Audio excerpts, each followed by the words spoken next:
Buenas noches. Es un gusto poder ver sus rostros. Una sonrisa porque están todos serios. A ver. ¿Sabe que le hace bien a la cara sonreír? A veces tenemos que hacer este ejercicio para fortalecer los músculos del rostro y así no desarrollar arrugas. Bueno, hemos pasado una semana maravillosa. Ya llegamos a la última noche de nuestro programa. Mañana terminamos a la hora del sermón. Así que a nuestros amigos los invitamos a unirse a nosotros. ¿A qué hora comienza la escuela sabática? 9:30. 9:30. Si quieren venir a la escuela sabática, donde es un espacio donde nosotros discutimos la Biblia. Un tema que se ha estudiado durante la semana. Y luego venimos y se abre para discusión en distintos grupos. Están bienvenidos de unirse a eso. Si no, pueden llegar a las 9:30. Entonces, 10 para las 11, nos convenimos para el culto divino. Y después va a haber almuerzo. ¿Sí? Entonces, después están invitados a un almuerzo. Miren, los adventistas no tomamos café, no tomamos vino, no hacemos un montón de cosas. Pero hay una cosa que los adventistas sabemos hacer: comer. Así que les invitamos a juntarse, a participar con nosotros en el almuerzo que vamos a tener después del culto. Y el culto es una ocasión muy linda y vamos a terminar nosotros mañana con ello. ¿Hay un bautismo, hermano, mañana? Sí, entonces mañana hay una celebración espiritual, va a haber un bautismo. Y si tú nunca has visto un bautismo estilo de la Biblia, mañana es el día de venir a verlo. Están todos invitados. Muy bien, vamos a orar. Vamos a pedirle a Dios que nos hable esta noche. Nuestro amado Dios, esta noche te agradecemos porque es el fin de la semana. Hemos llegado, Señor, al día de descanso, a tu santo sábado. Al día que tú, Señor, designaste desde la creación como el día sublime para estar contigo, Señor. Este día tú deseas bendecirnos para prosperarnos, Señor. Deseas identificarnos como tus hijos. Deseas encontrarte, Señor, con nosotros en culto. Y queremos, Señor, alabarte a ti en tu día, porque no es nuestro, es tu día, como el creador de todas las cosas y como el redentor, Señor, también, el Salvador. Te agradecemos, Señor, por la semana que pasó. Fue una semana muy linda, tuvimos desafíos, a lo mejor algunos han caído, otros, Señor, han tenido victorias. Tú has estado con nosotros en todas nuestras experiencias y te agradecemos porque nos has traído al fin de la semana. Gracias, Señor. Y ahora queremos pedirte, Padre, que te hagas presente en este lugar. Queremos pedir, Señor, de que tú nos hables. Queremos suplicarte, Padre, de que tu Espíritu Santo se encuentre con nosotros y que Él, Padre, nos enseñe, nos guíe a toda la verdad y que tengamos el gozo de entender no tan solo con nuestra mente, sino que con el corazón las maravillosas cosas que nos enseñarás esta noche. Lo pedimos por Jesús. Amén. Muy bien, me gustaría que vengan conmigo al libro de Lucas.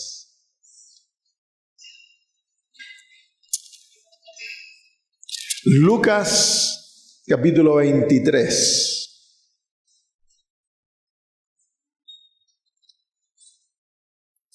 Y vamos a leer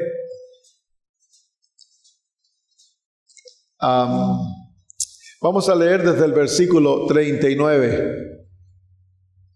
Lucas capítulo 23, versículos 39 en adelante. Y uno de los malhechores que estaba colgado le injuriaba diciendo: si tú eres el Cristo, sálvate a ti mismo y a nosotros. El libro de Mateo nos dice que eran los dos malhechores que injuriaban a Jesús.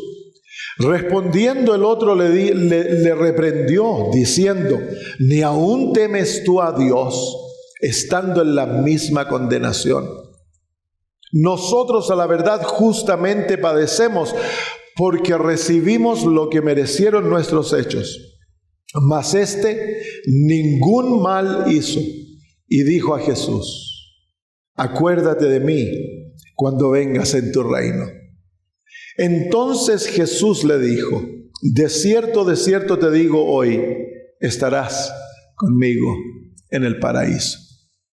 Entonces aquí tenemos una historia insólita. Encontramos a un ladrón que se está muriendo en una cruz, ha pasado su vida como malhechor. No debe ser un hombre muy viejo, probablemente alrededor de la edad de Jesús, porque Barrabás era también joven, no era viejo, y este malhechor en la 11ª hora, antes que el minutero llegaba a las 12, se salvó. Entonces, para muchos, esta historia es una incógnita. ¿Cómo es posible que un hombre que desperdició su vida se salve? Es injusto. ¿No les parece? Este que no hizo nada bueno, que hasta antes que lo crucificaran andaba matando, robando, lo crucifican y ahí el hipócrita, diríamos nosotros, se acordó que se estaba muriendo y pidió salvación y se salvó. Inmediatamente el Señor lo salvó. Entonces el corazón humano, ya lo hemos hablado durante la semana, quiere juzgar al otro, pero que no me juzguen a mí. ¿Por qué es que nosotros nos ofuscamos en momentos así cuando el Señor muestra tan maravillosa misericordia? ¿Por qué es que nos sentimos incómodos? Es simplemente por una razón, es que nosotros creemos que somos mejores que el ladrón. ¿Cierto? Nosotros creemos de que el ladrón debió haber pagado por sus obras, pero yo no he sido tan malo, yo no he vivido una vida tan mala, por lo tanto yo merezco que el Señor me salve, que Él me trate distinto. Pero eso es algo falaz, esa es una realidad que no existe. No hay justo ni aún uno. Porque todos pecaron y están destituidos de la gloria de Dios. El apóstol Pablo dice, porque yo sé que en mí, esto es en mi carne, nada bueno hay. ¿Cuánto? Nada. Y ese es el apóstol hablando. Y si el apóstol dice que en él nada bueno hay, ¿qué esperanza hay para mí de que yo sea bueno? Entonces, si nosotros podemos... Mire, el descubrimiento más grande es cuando descubrimos que nosotros somos malos.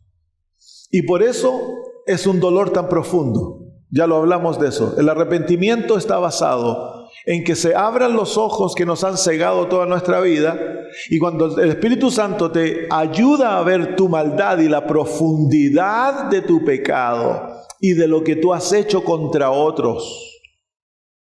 Tú has pasado la vida negándolo, excusándote, echándole la culpa a otros, viéndote como bueno. Pero cuando el Espíritu Santo te alcanza y tú le das la oportunidad que te abra los ojos, Él te abre los ojos y ahí viene el más grande encuentro. ¡Pum! Es como una bomba atómica, es doloroso. Y eso produce, si es recibido saludablemente, va a producir el arrepentimiento. Si es recibido negativamente, te va a producir ansiedad, te va a producir depresión, te va a producir un montón de cosas, capaz que termines con el psiquiatra. Y es verdad, porque no queremos aceptar la realidad que ese soy yo. Pero si te arrepientes, es una experiencia dolorosa que dura muy corto, pero en el otro lado de la experiencia es maravilloso. Entonces, cuando nosotros nos paramos en la cruz del ladrón, con plena conciencia de cuán malo soy yo, nosotros debiéramos decir, yo también merezco colgar de una cruz. ¿Sí o no? ¿Sí o no? La paga del pecado es muerte. Entonces todos nosotros debíamos haber colgado de una cruz. Porque te escapaste de la cruz no quiere decir que eres más bueno. Entonces ahora en el ladrón nosotros debiéramos, en vez de decir pero qué injusto, debiésemos decir alabado sea Dios, que yo también puedo recibir misericordia. Amén. Entonces, la experiencia de la humillación, porque hay una humillación que Dios voluntariamente va a hacer contigo para traerte a la experiencia de la salvación. La experiencia de la humillación, entonces ahora te va a hacer misericordioso, porque tú vas a entender por primera vez tu maldad, y entonces al ver a tu hermano luchando con debilidades, ya no lo vas a juzgar, ya no vas a apuntar el dedo, ya no le vas a dar una patada en las canillas para que se caiga. Ahora tú vas a verte reflejado en tu hermano y vas a saber que las mismas o mayores debilidades tú acarreas. Y eso te lleva a ser misericordioso, compasivo. El que es justiciero en la iglesia es porque nunca se ha encontrado con Cristo. El que anda desvelando los pecados de los hermanos es porque se cree más bueno que ellos. Y el que se cree más bueno que ellos nunca se ha encontrado con el Calvario. La marca más grande de autosuficiencia es que yo me creo bueno. Es la señal más grande que nunca yo he experimentado el arrepentimiento, que no he sido convertido, no he recibido la salvación. Porque aquel que experimenta la salvación en Cristo Jesús, sus labios se llenan de la exclamación del apóstol Pablo. Porque el evangelio que yo predico es este, dice él, que Cristo vino a salvar pecadores, de los cuales yo soy el más grande, dice el apóstol. Mientras más cerca estás de Cristo, más malo te vas a ver tú. Porque Cristo y la ley de Dios es como un espejo.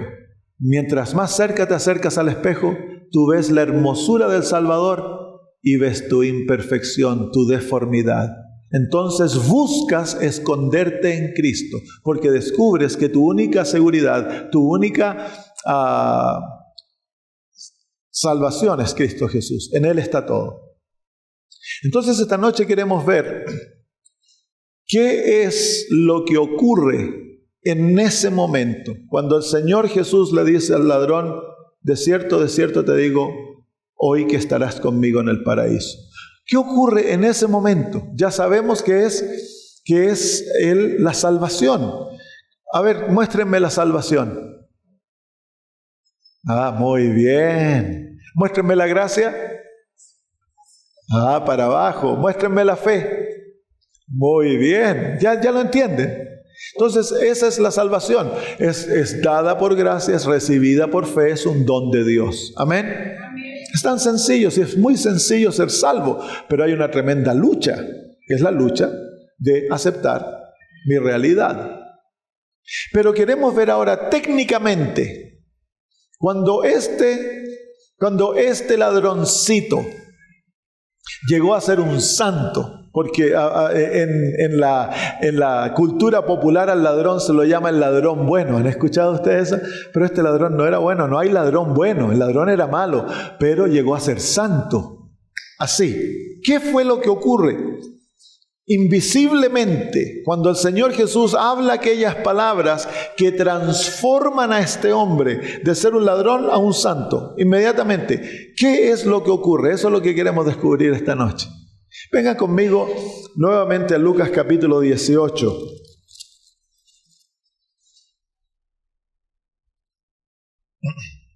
Vamos a leer de los versículos 9 en adelante.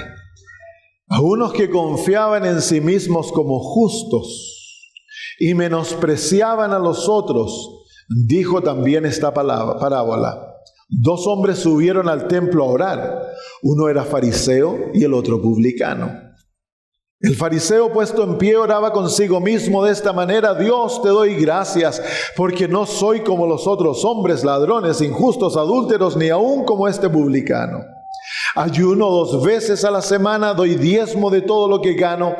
Mas el publicano, estando lejos, no quería ni alzar los ojos al cielo, sino que se golpeaba el pecho diciendo: Dios, sé propicio a mi pecador. Versículo 14. Os digo que descendió a su casa justificado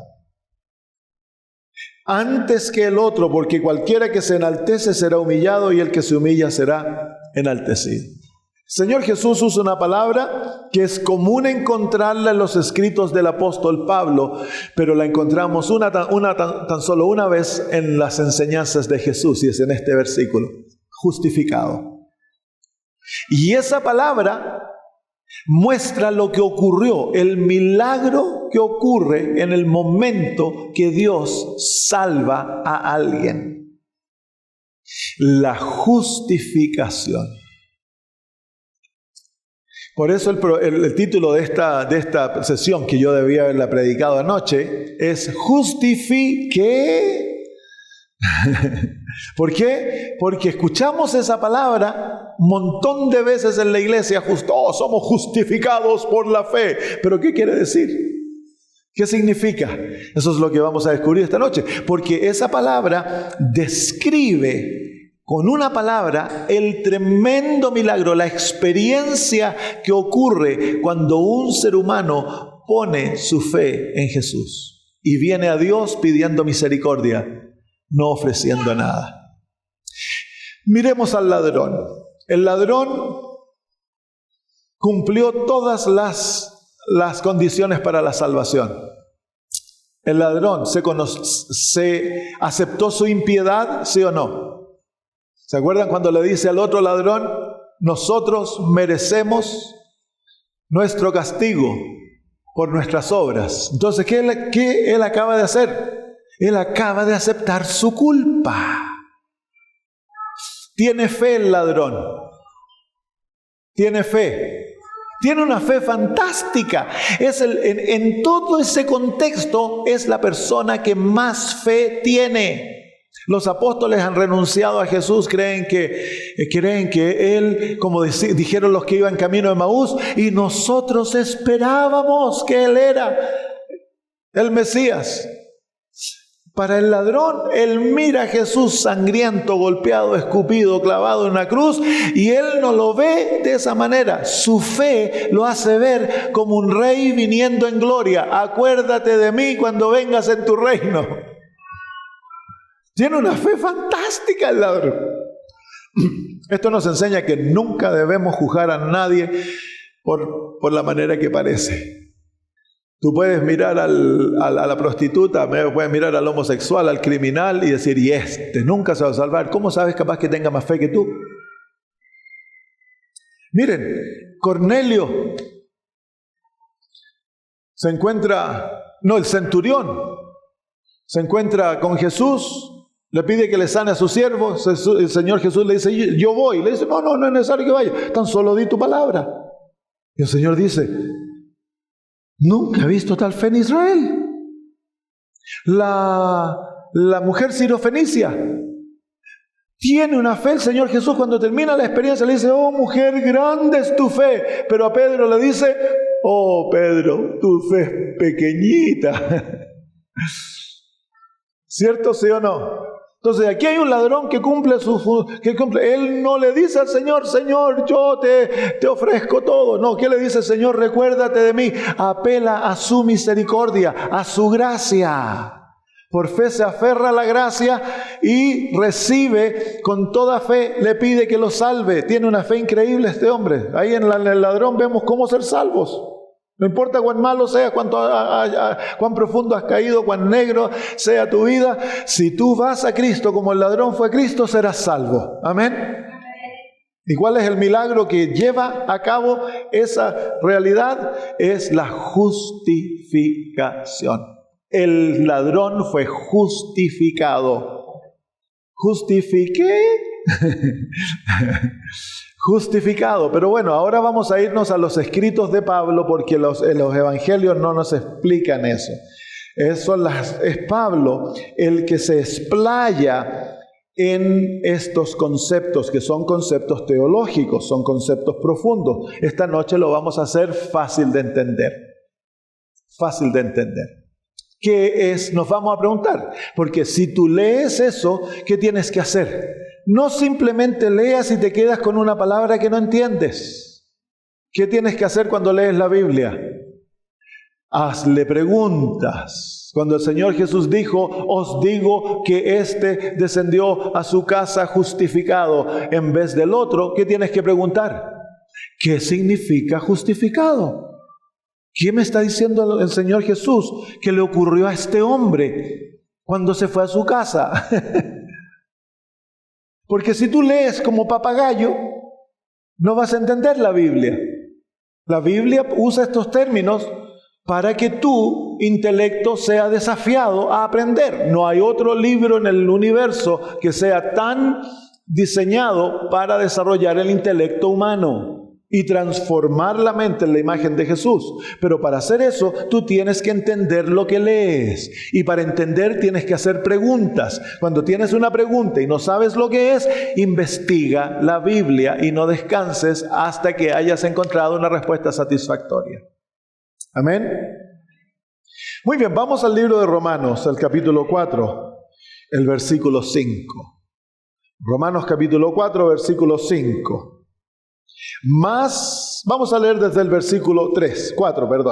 Pero al que obra, no se le cuenta el salario como gracia, sino como deuda. Ahí está la experiencia del fariseo. El fariseo va al templo, su oración es de obras. Por lo tanto, no se va a la casa justificado, se va a la casa más culpable. Y ahora viene el versículo 5. Mas al que no obra, sino cree en aquel que justifica al impío, su fe le es contada como... Entonces aquí vemos que la justificación se lleva a cabo en un contexto de una realidad de dos condiciones. Hay tres condiciones, yo te las voy a mostrar, pero aquí en este texto nos muestra dos condiciones para ser justificados. ¿Cuáles son? Mira el texto de nuevo y dime, ¿cuáles son las condiciones de ser justificado? Creer y...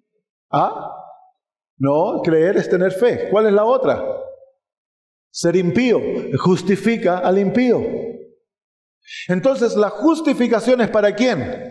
Para los impíos, no para los que obran. Los que obran, los que presentan su justicia, no pueden ser justificados porque en su mente ellos no necesitan ser justificados. Ellos ya son justos, por lo tanto no pueden ser justificados. La justificación es para aquel que con fe viene a Dios, no presentando sus obras, y viene en su impiedad, en su maldad. Viene ante Dios pidiendo misericordia. ¿Y qué hace Dios?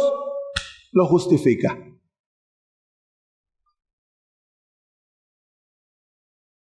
¿Qué hace Dios? Lo justifica. Y la justificación es parte de la experiencia de la salvación. La justificación es un evento. La salvación es una experiencia que dura toda la vida. La justificación es un evento que se repite cada vez que tú pones tu fe en Cristo Jesús. Cada vez. Y esto no tiene que ser en cuanto a la salvación. Dice la Biblia que Dios sacó a Abraham, le mostró las estrellas del cielo y le dijo, así será tu descendencia. Y dice que Abraham creyó la voz de Dios y le fue contado por justicia, fue justificado. Pero no fue justificado porque él creyó que Jesús lo podía salvar. Él fue justificado porque creyó que Dios le podía dar un hijo cuando tenía 75 años. En otras palabras, fue justificado por creer la promesa de Dios. Cada vez que nosotros creemos la promesa de Dios, no tan solo Dios te da aquella promesa, sino que te da algo más grande, te da justicia. ¡Qué maravilloso! El justo por la fe vivirá. El justo permanece justo por la fe, porque cada vez que él ejerce esa fe, Dios no tan solo le responde su oración, sino que el regalo más grande es, le adjudica justicia, lo justifica. Entonces el justo, el que está constantemente poniendo su fe en Cristo, es constantemente justo, no por su justicia, sino ¿por qué? Porque la justicia de Cristo le es constantemente otorgada. Él está constantemente siendo justificado por aquella maravillosa gracia de Dios. Así que imagínate, cuando tú estás pasando por circunstancias difíciles, no tienes dinero para comprar pan, y vas a las promesas de Dios y dices, Señor, tú prometiste, mi Dios proveerá todas vuestras necesidades de acuerdo a sus riquezas en gloria. Yo creo esta promesa, Señor. Así que en el nombre de Jesús te pido, provéeme el dinero para comprar comida. Muchas gracias, Señor. Gracias porque ya lo has proveído. En ese momento, Señor va a dar el permiso para que se responda aquella oración, pero en ese mismo momento, la respuesta instantánea es justificación. ¡Qué maravilloso! Amén. Así que si el justo vive por fe, siempre es justo. Así que cuando uno lee, por ejemplo, en la Biblia, que Noé, varón justo, perfecto en su camino, Job, varón justo, perfecto, no es porque ellos naturalmente eran justos, no, es porque ellos vivían por fe. Dependían de las promesas de Dios, eran obedientes a su palabra y eso da justificación. Amén. Ya. ¿Pero qué es la justificación, pastor? Ya vimos, ¿cuáles son las primeras dos condiciones para ser justificado? Creer y venir impíos al Señor. ¿Hay algún impío aquí? Entonces ya tienes, hay algunas manos que no se levantan. ¿Quiénes son los impíos en este lugar? Yo levanto mis dos manos. Porque es condición para justicia. Si tú te crees santo, ya el Señor no te puede justificar. Amén. Muy bien, vamos entonces a ver ahora qué es la justificación. Hay dos palabras en ese texto que necesitamos entender: justificación y justicia. Justificación y justicia. La palabra traducida al español justicia viene de una palabra en griego, dikaiosune, que no tiene un equivalente en el español. Entonces hemos escogido la palabra justicia, pero para nosotros la palabra justicia tiene otra connotación. Nosotros pensamos en la palabra justicia cuando es algo correcto que se debe imponer, ¿cierto? Eso es justicia. Pero el concepto bíblico, que en español se traduce justicia, el inglés tiene una palabra que la traduce perfectamente, que es la palabra righteousness, que quiere decir obrar correctamente. Y eso es justicia. El concepto de esta palabra, la palabra justicia, se refiere a un carácter que es como el carácter divino, que es un carácter santo, puro, justo, un carácter obediente, como Adán y Eva tenían antes de pecar. A eso se refiere la justicia. ¿Cuántos hay que son justos? ¿Cuántos tienen innatamente esta justicia? ¿Cuántos? Ninguno, porque todos la perdimos. Pero para que Dios te acepte, tú tienes que ser justo. Tú tienes que tener el carácter de Dios. Porque eventualmente tú tienes que ser como Dios para que Dios te acepte. Por eso dice el Señor Jesús: sed pues vosotros perfectos como vuestro Padre que está en los cielos es perfecto. Entonces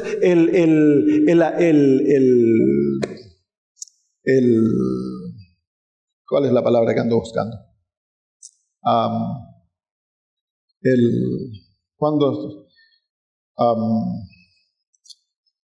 Se me escapó la palabra, no importa.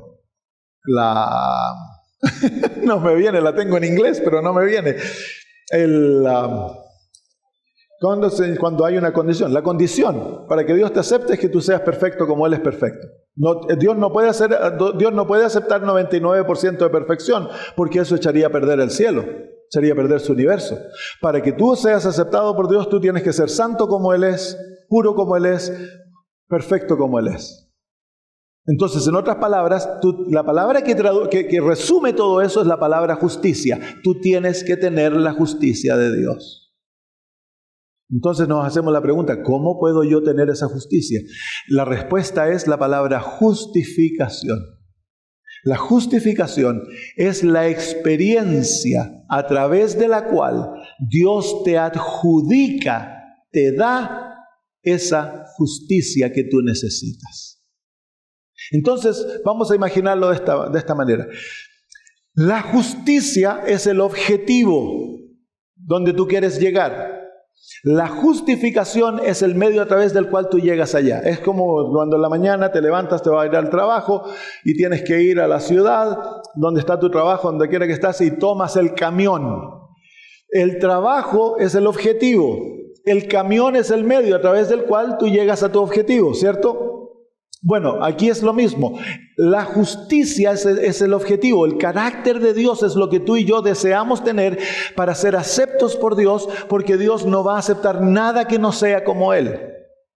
Por eso dice que Adán y Eva llevaban su gloria, fueron hechos en su imagen, eran perfectos, puros, santos como Dios.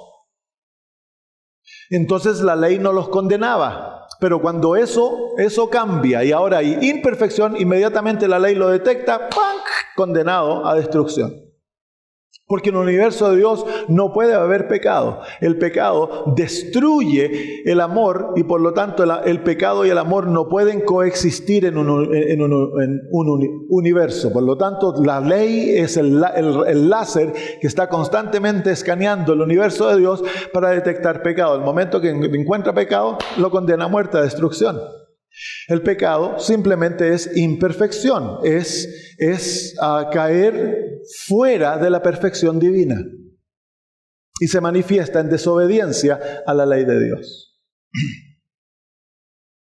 Entonces, ¿qué es lo que nosotros queremos? ¿A dónde queremos llegar? A la justicia. Y para llegar allá, ¿qué necesitamos? Una experiencia. ¿Cuál es la experiencia? La justificación. ¿Lo entendemos eso entonces? ¿Qué es justicia? El carácter de Dios. ¿Qué es la justificación? La experiencia a través de la cual Dios te adjudica ese carácter. Mira cómo lo dice el texto. 4:5. Mas al que no obra, sino cree en aquel que justifica al impío.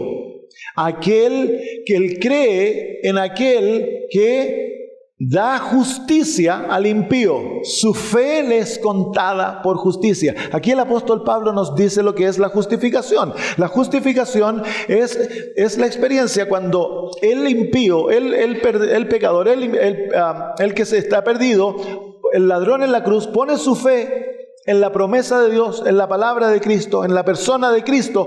En ese momento, cuando la fe se aferra a lo que Dios ha dado, en ese momento su fe le es contada por justicia.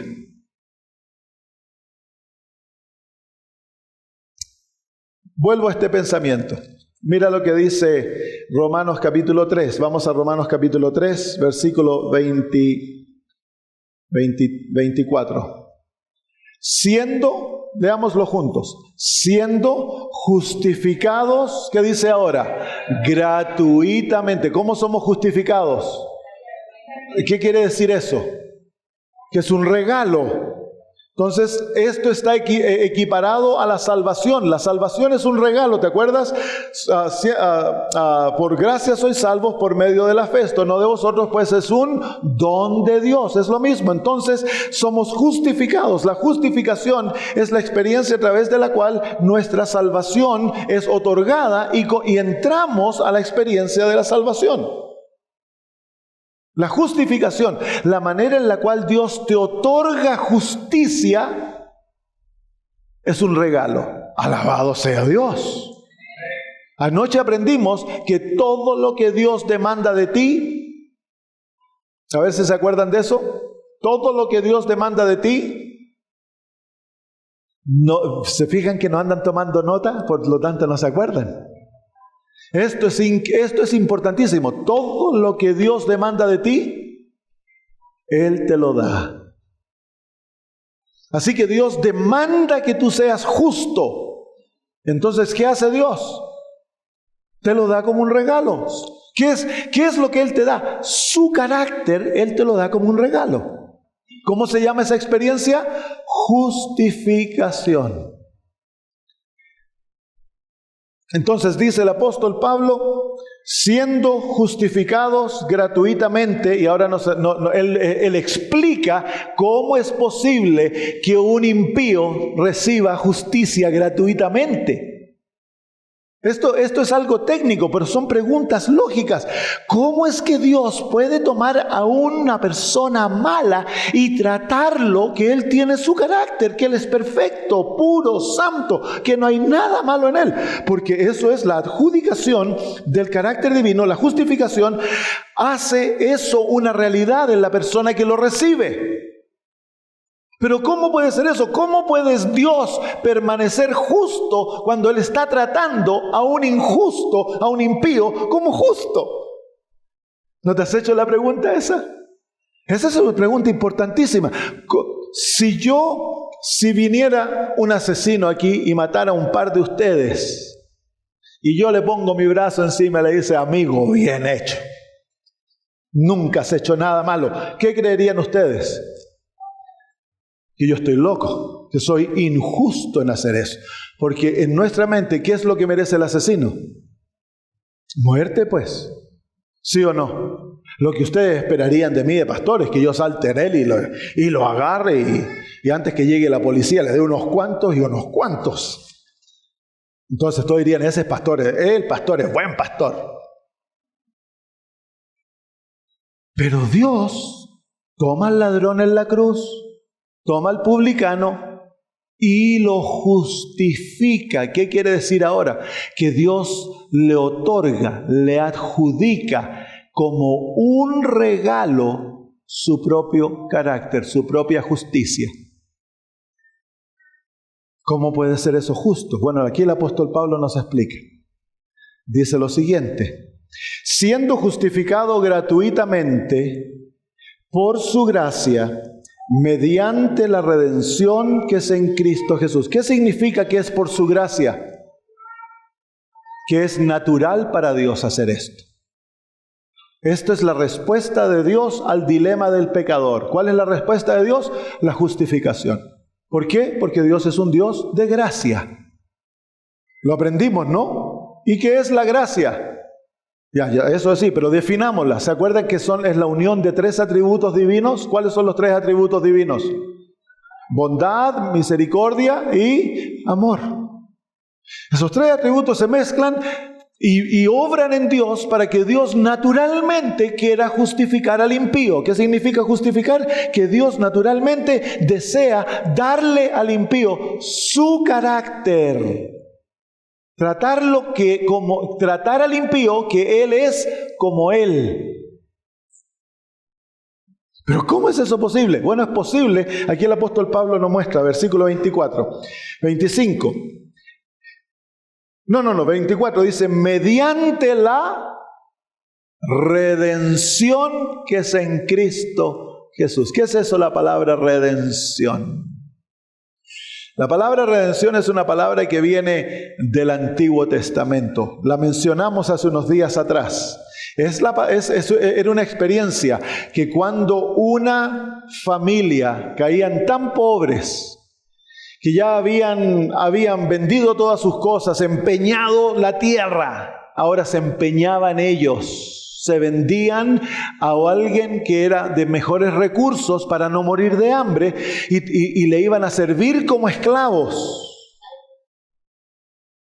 La redención ocurría cuando un pariente rico venía y él pagaba la deuda, compraba de vuelta la tierra y pagaba el precio del esclavo. Entonces la familia quedaba libre, como que nunca hubiera estado en deuda, nunca hubiera sido esclavo, eran libertados por el Redentor. Entonces dice aquí que gracias a la redención de Cristo Jesús, Dios nos puede justificar por su gracia. Si no hubiese habido redención, Dios no nos podía justificar. El Dios del cielo se hizo humano y llegó a ser nuestro hermano mayor, nuestro pariente rico. Él era rico, ¿por qué? Porque Él era justo, era puro, santo, nunca pecó, era el pariente rico. Y Él vino a pagar nuestra deuda, a morir por nuestros pecados. Eso es la redención. Mira lo que dice 2 Corintios 5:21. No pierdas Romanos, pero vámonos a 2 Corintios 5:21 para que entiendas un aspecto de lo que ocurrió en la cruz. Romanos 5:21 es mi texto favorito de la Biblia. Al que no conoció pecado. ¿Quién es ese? ¿Quién es el que no conoció pecado? Jesús, al que no conoció pecado. ¿Qué dice ahora? Por nosotros lo hizo, ¿qué? Quiero que absorbas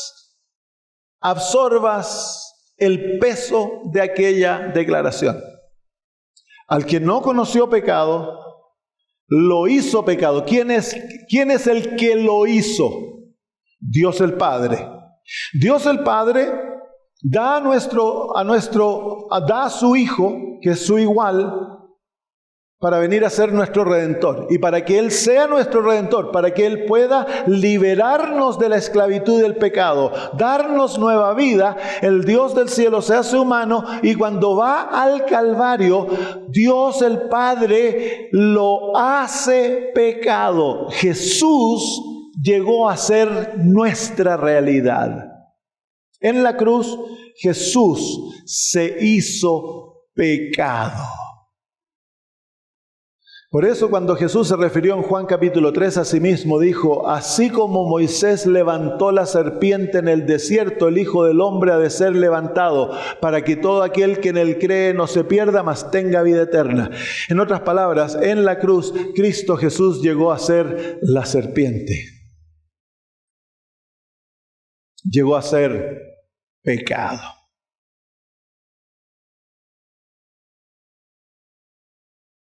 Así que en la cruz Jesús fue el peor criminal, el más inmoral, el peor de los pedófilos, el asesino más grande.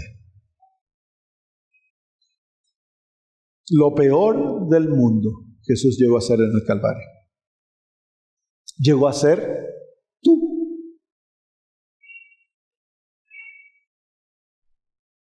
Y miren cómo termina el versículo. ¿Qué dice ahora? Porque al que no hizo pecado, lo hizo pecado para que nosotros fuésemos hechos justicia de Dios en Él. Ahí está la redención. ¿Por qué es posible que Dios tome al pecador culpable que merece muerte y lo justifique si éste viene como pecador malo y pone su fe en Jesús sin presentar obras, sino que se aferra para la gracia de Dios? ¿Cómo es posible que Dios lo haga justo? Es porque tu maldad, tu pecado, tu impiedad, tu iniquidad, todo lo terrible fue cargado en Cristo Jesús y Dios castigó a Cristo en tu lugar. Así que nuestra impiedad ya fue castigada. Pero quiero que veas cuán real es este intercambio. Porque a nosotros la justificación nos da la justicia de Cristo. Pero la experiencia opuesta es cuando a Cristo se le adjudica nuestra impiedad. Y cuando a Cristo se le adjudica, Dios el Padre le adjudica nuestra impiedad, Dios el Padre se relaciona con Cristo como que fuésemos nosotros impíos. Y Dios el Padre deja caer sobre Él su ira contra el pecado, lo deja caer contra su Hijo, porque ahora Cristo es el pecado. Entonces ahora que Dios el Padre te justifica, cuando Él adjudica la justicia, el carácter de Cristo se lo adjudica a ti, ¿cómo se relaciona Dios el Padre contigo? Que tú eres Jesús y te trata como Cristo merece ser tratado. ¿Por qué? Porque eso es justicia, porque la justicia en contra del pecador ya fue satisfecha. ¿Dónde? En el Calvario. Entonces ahora, si Dios no justificara al impío, Dios sería injusto legalmente. No escucho ni un amén, es porque seguramente no lo han entendido. O es demasiado grande para poder absorberlo. Mira, vengan a Isaías 53.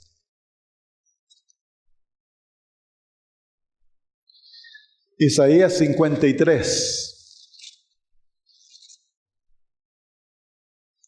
Vamos a leer desde el versículo 3.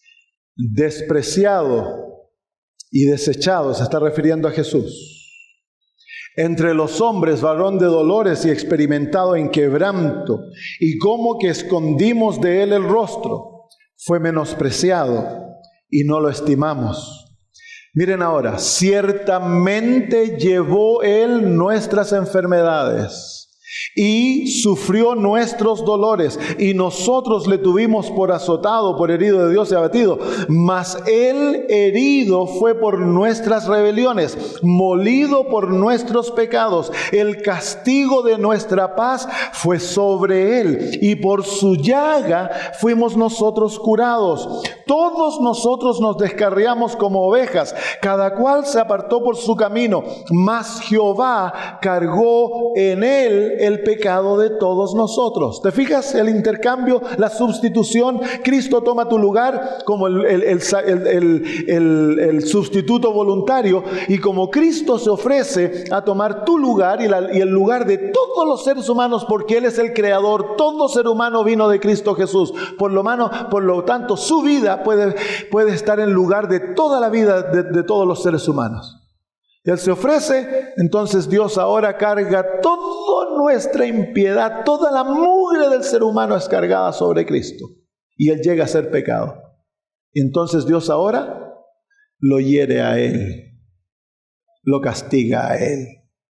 ¿Por qué? Porque de tal manera amó Dios al mundo, que dio a su Hijo unigénito. ¡Qué amor! Al menos alguien dijo amén. Y mira, no termina ahí. Isaías 53 dice, más versículo 7, angustiado él y afligido, no abrió su boca, como cordero fue llevado al matadero, y como oveja delante de los trasquiladores, enmudeció y no abrió su boca. Por cárcel y por juicio fue quitado, y su generación, ¿quién la contará? Porque fue cortado de la tierra de los vivientes, y por la rebelión de mi pueblo fue herido. Y se dispuso con los impíos su sepultura, mas con los ricos en su muerte, aunque nunca hizo maldad ni hubo engaño en su boca. Con todo, mira lo que dice ahora, con todo Jehová quiso quebrantarlo. ¿Qué quiso Jehová? Quebrantarlo. ¿Por qué? Porque era la única manera de rescatar al ser humano. No había otra manera. La paga del pecado es muerte. Sin derramamiento de sangre no hay perdón. ¿Nosotros morimos o muere el sustituto? Y Dios proveyó sustituto. Amén. Dios proveyó sustituto. ¿Cuántos pecados fueron cargados en Cristo Jesús? ¿Cuántos pecados? Quiero que pienses en ti. Todos. ¿Cuáles son todos? ¿Todos? ¿Estás seguro que todos los pecados tuyos fueron cargados en Cristo? ¿Sí o no? Así que todos tus pecados, desde que naciste hasta que mueras, ya fueron cargados en Cristo, y fueron esos pecados castigados y fueron pagados. La deuda ya se pagó, ya se canceló, porque Cristo murió. Y Él murió por ti, murió por tus pecados. Fueron tus pecados que lo mataron. Pero ya tus pecados están saldados, porque la ley requería la muerte del pecador, y en la cruz Cristo llegó a ser el pecador. Y cuando Él murió, murió por todos los seres humanos. Dice el apóstol Pablo que El amor de Cristo nos constriñe, que si uno murió por todos, entonces todos murieron. En el Calvario, todos morimos en Cristo Jesús. En el Calvario, nuestros pecados ya fueron cancelados. La deuda ya se pagó. El Redentor ya tomó el lugar. El Redentor ya pagó. Entonces ha abierto ahora la puerta para que tú y yo salgamos de la esclavitud y seamos libres, hijos de Dios. Hay algunos como que están en duda. Esta es la mejor noticia que el pecador pueda alguna vez haber escuchado. A mí me conmueve cuando yo leo la palabra ahí, cuando dice, con todo eso Jehová quiso quebrantarlo. Piensa, el dolor en la deidad, cuando Dios tiene que castigar a su propio Hijo.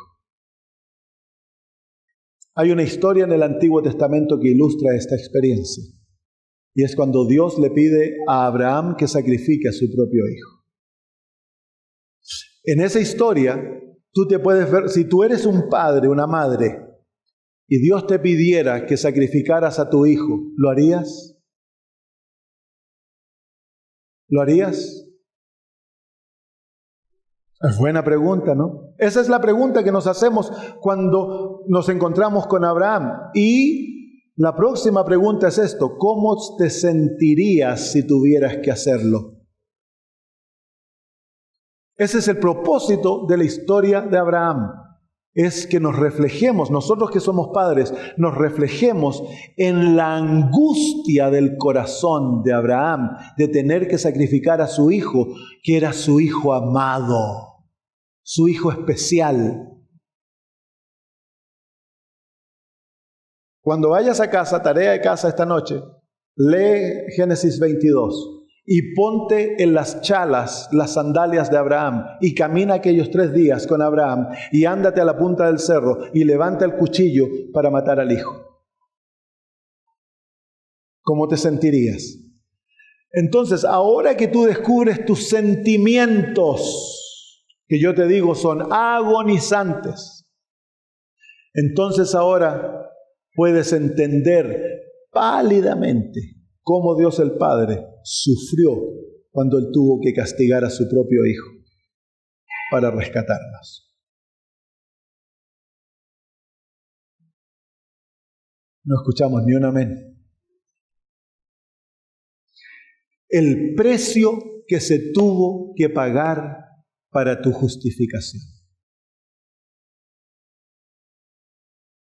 ¿Sabes? Causa en el corazón mío una experiencia como que fuera contradictoria. Hay gozo, pero también hay una tristeza profunda, porque contemplo el dolor que yo le causé a Dios. Yo tengo un sermón que se llama El dolor de Dios y que examina la crucifixión de los ojos de Dios el Padre, lo que Él sufrió al dar a su Hijo a morir por nosotros. ¿Pero por qué lo dio? Porque de tal manera amó Dios. Amén. Muy bien, vámonos de vuelta a Romanos porque tenemos que culminar esto. Yo seguiría estudiando esto toda la noche. Es un tema tan conmovedor, tan maravilloso, el tema de la justificación. Nosotros no lo apreciamos como debiéramos apreciarlo.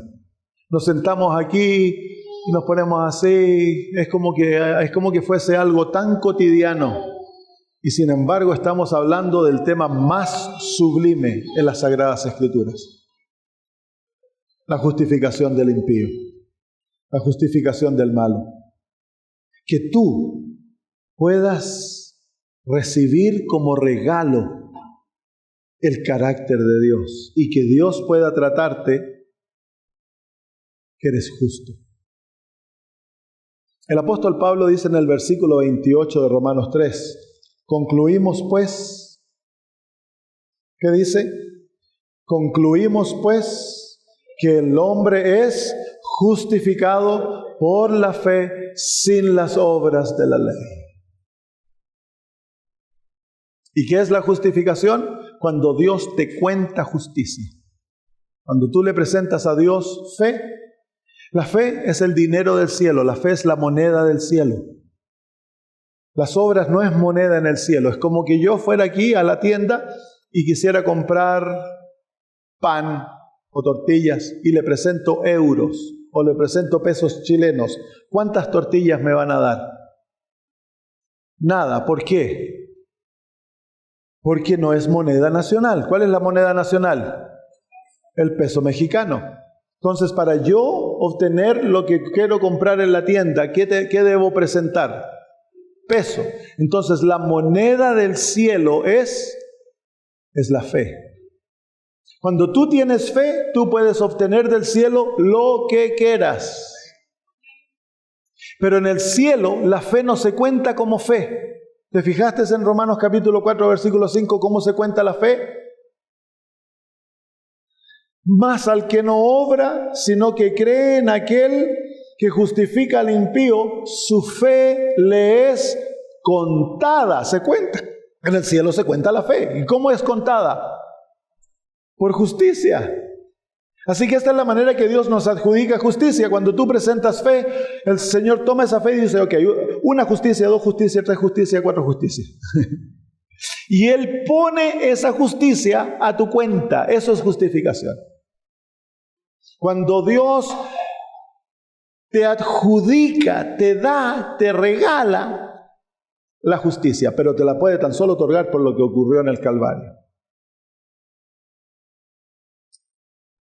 Miren el capítulo 4.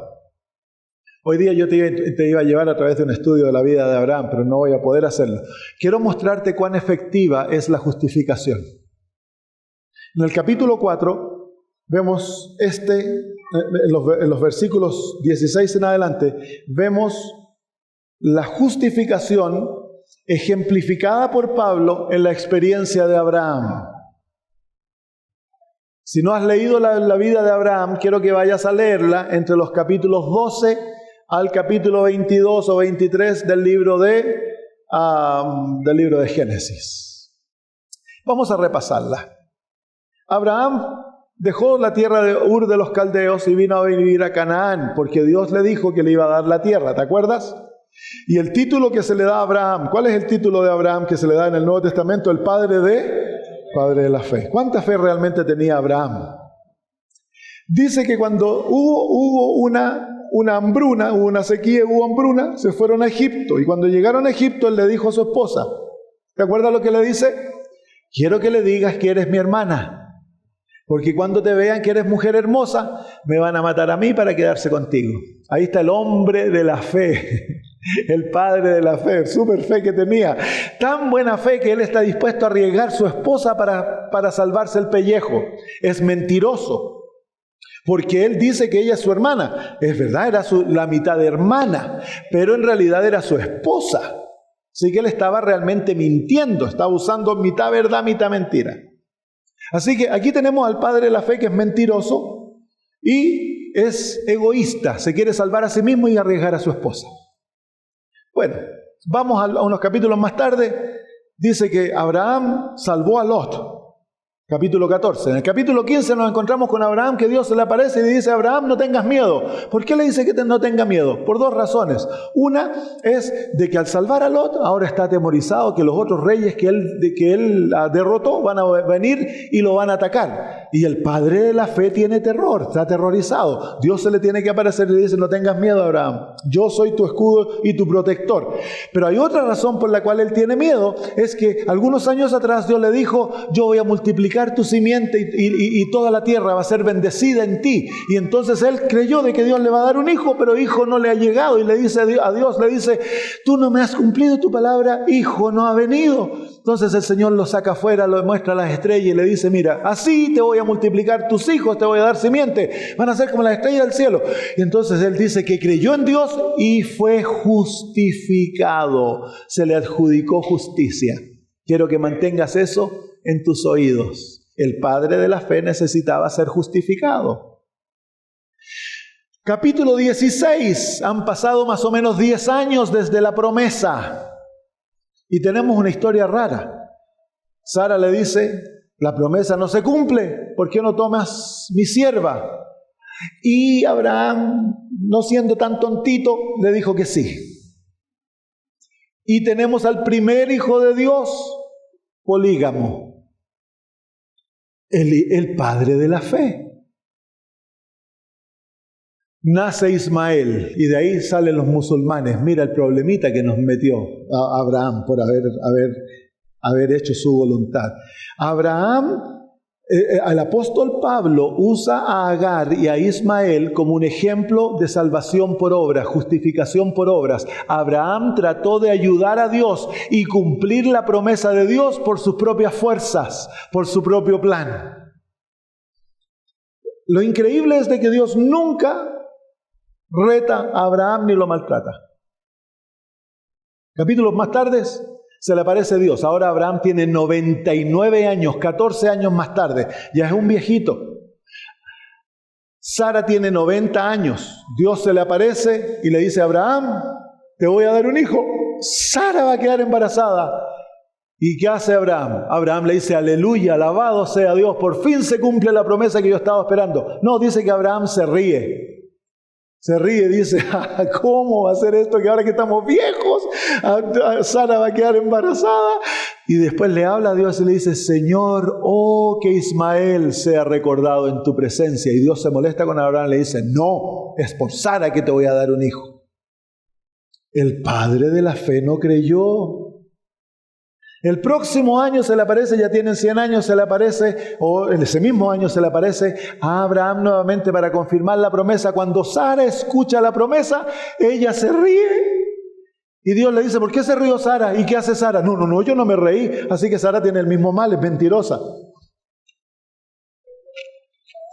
El padre y la madre de la fe tenían problemas. Ahora yo te hago una pregunta. ¿A cuántas mujeres les gustaría estar embarazadas a los 90 años de edad? Y iba a ser para la risa ver a una viejita embarazada, ¿sí o no? Por eso lo llamaron Isaac, risa. El nombre Isaac quiere decir risa. Claro, porque dijo Sara, todos se van a reír de mí. Y lógico, iba a ser causa de risa. Pero también iba a ser causa de mucho gozo. Pasan los años y se tienen que ir por lo mismo que pasó en Egipto. En Canaán se tienen que ir a Abimelec ahora porque hay una gran sequía y hambruna. Y cuando van entrando al país de Abimelec, Abraham le dice, Sara, diles que eres mi hermana. Han pasado más de 30 años y Abraham aún no ha vencido el pecado de la mentira. Y eso muestra que no confía en Dios totalmente. Es por eso que Dios tiene que probarlo unos años más tarde, que le dé a su hijo, porque cuando Isaac nace, Abraham aprendió a confiar en Dios por la relación que hubo entre su hijo y él entendió el carácter de Dios. Pero mira, ahora yo te voy a llevar en los minutos que tenemos a leer la vida de Abraham descrita por Pablo. Vamos al capítulo 4. Dice, vamos al versículo, Romanos capítulo 4, versículo 13, perdón. Porque no por la... Vamos a leer un poquito más abajo porque ya estamos un poquito tarde. Versículo 15. Pues la ley produce ira, pero donde no hay ley tampoco hay transgresión. Versículo 16. Por tanto es por fe, para que sea por gracia, a fin de que la promesa sea firme para toda la descendencia, no solamente para la que es de la ley, sino también para la que es de la fe de Abraham, el cual es padre de todos nosotros.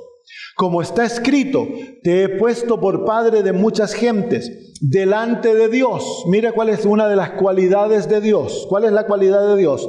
A quien creyó, el cual da vida a los muertos y llama las cosas que no son como si fuera. Y aquí el apóstol nos va a dar el ejemplo de la vida de Abraham, que Dios lo está llamando a él, que no es como si fuera. Claro, porque Dios tiene una capacidad maravillosa. Algo no existe, no hay luz. Y Dios dice, sea la luz. ¿Y qué pasa? Se hace la luz. Entonces Dios, su palabra, la palabra de Dios tiene la capacidad de crear aquello que no es. Entonces cuando Él se relaciona con el pecador no es justo. Pero a través de la justificación, Dios va a declarar al pecador justo. Y aquello que no era, es. Mira, es maravilloso. Vamos leyendo. Versículo 18. Él, Abraham, creyó en esperanza contra esperanza. De acuerdo al testimonio de Génesis, ¿es esa una declaración verdadera? ¿Creyó realmente Abraham en esperanza contra esperanza? No. Se metió con Agar y se rió cuando Dios le dijo, y le dijo, por favor, bendice a Ismael. No creyó en esperanza contra esperanza. Sigamos leyendo. Para llegar a ser padre de muchas gentes, conforme a lo que se le había dicho, así será tu descendencia. Y no se debilitó en la fe al considerar su cuerpo. ¿Consideró Abraham su cuerpo? Sí, le dijo a Dios. Cuando estaba riendo, se miró y dijo, ya tengo 100 años. ¿Cómo va a ser esto posible, 100 años? Consideró su cuerpo. Pero Pablo nos dice que él no consideró su cuerpo. Que él tuvo una fe tan fuerte que creyó en contra de la esperanza. Sigamos leyendo. Al que creyó en esperanza, el versículo 19, y no se debilitó en la fe al considerar su cuerpo que estaba ya como muerto, siendo de casi 100 años. O la esterilidad de la matriz de Sara. ¿La consideró? Claro que la consideró, en su declaración está. Sigamos. Tampoco dudó. ¿Dudó? ¿Dudó, sí o no? Sí, por incredulidad de la promesa de Dios, sino que se fortaleció en fe dando gloria a Dios. Entonces yo me hago la pregunta, ¿estas declaraciones es Abraham?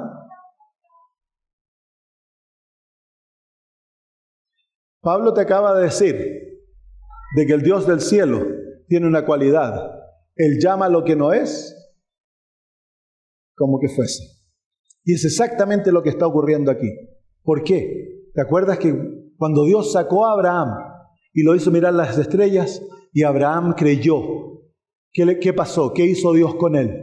Lo justificó.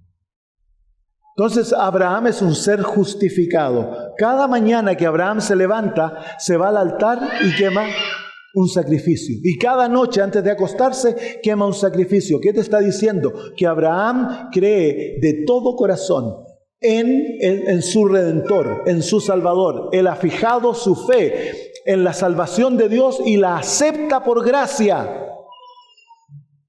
¿Y qué hace eso? Justificación. Al que no obra, sino que cree en aquel que justifica al impío, su fe es contada por justicia. Entonces aquí vemos el perfecto ejemplo de que en Génesis vemos la vida de Abraham sin ser justificada. En Romanos 3:4 vemos la vida de Abraham justificada. Y en Romanos 4 la vida de Abraham es perfecta. ¿Por qué? Porque a él se le ha adjudicado la vida de Cristo. A él se le ha otorgado como regalo la justicia de Jesús, el carácter de Dios. Mira, viene el día en cuanto todos nosotros vamos a comparecer ante Dios, ante su juicio. Yo te hago una pregunta. ¿Cuál vida quieres que comparezca ante Dios? ¿La vida de Génesis o la vida de Romanos? Si tú te cubres en Cristo, si se entregas a Él, si como el ladrón de la cruz no traes nada, pero vas con fe creyendo de que Dios justifica al impío y te aferras a esa promesa, entonces la vida que va a comparecer en el juicio es tu vida justificada. ¿Y qué es vida justificada? Es que Dios te ha otorgado la vida de Cristo, su carácter, su obediencia, su amor, su perfección, su pureza. Dios te tratará que tú viviste esa vida. Amén. ¿Cuál vida quieres? ¿Cuál vida quieres? Te hago la pregunta nuevamente, ¿cuál vida quieres? ¿La de Génesis o la de Romanos? Amén. ¿Tú crees que Dios justifica al impío? ¿Sí? ¿Y estás dispuesto a que esta noche te dé la justicia de Jesús? Amén. Si estás dispuesto esta noche a recibir la justicia de Jesús para que Dios te haga justo, ¿te quieres poner de pie donde estás y decirle, Señor, yo soy impío, pero creo que esta noche me darás tu justicia? No porque la merezco, sino porque mi Salvador obró la redención en mi favor. Amén. Puesto los ojos en Jesús, el autor y consumador de nuestra fe. Jesús es nuestro todo. En Él se siembra nuestra esperanza. Aférrate a Cristo. Amén. Mira lo imperfecto que era el Padre de la fe. Y mira cómo Dios se relaciona con el Padre de la fe. Como que fuese totalmente perfecto, inmaculado. ¿Por qué? Porque se le ha adjudicado la vida de Cristo. Y esta noche lo mismo ocurrirá por ti. Si con plena fe te aferras a aquello. Amén. Oremos. Padre eterno, nos hemos explayado largamente esta noche en este tema tan maravilloso. Es el tema de temas. Que tú, el Dios del cielo, creaste un plan para que los impíos pudiesen llegar a ser justos y tú los aceptases. Para que aquellos que hemos destruido nuestra vida, Señor, tú nos puedas dar vida nueva. Y Señor, el apóstol Pablo, la Biblia lo define en una palabra, justificación. Y tú deseas justificarnos, Padre. Somos justificados por ti gratuitamente, por fe, sin obras. Somos justificados porque Jesús, Señor, llevó sobre Él en el madero toda la culpa de la humanidad, toda la suciedad, todo lo malo llegó a ser Él. Y tú lo castigaste a Él para no castigarlos a nosotros. Y así como adjudicaste nuestra maldad a Cristo y lo trataste a Él como el culpable, así de la misma manera deseas adjudicarnos el carácter de Cristo, su bondad, su amor, su perfección, su santidad, su victoria, todo lo que fue. Esta noche estás dispuesto a darlo a nosotros para tratarnos como Cristo merece ser tratado. Así que esta noche nos ponemos de pie, Señor, y queremos confesar, de acuerdo a tu palabra, que tú justificas por fe, gratuitamente. Lo creemos, Señor. Esta noche también creemos, Padre, de que tú justificas al impío, al que se confiesa impío, incapaz de cambiarse, el que no trae, Señor, el que no trae ante ti obras, sino que trae miseria, trae maldad, trae fracaso, pecado, el que viene ante ti sucio, pero Señor viene ante ti dolido por el pecado, viene ante ti sollozoso, sabiendo, Padre, de que fueron sus pecados que asesinaron a Jesús. Sabiendo, Señor, que te hemos causado tanto dolor a tu corazón. Al descubrir nuestra propia maldad, así como el ladrón en la cruz, decimos nosotros recibimos lo que merecemos.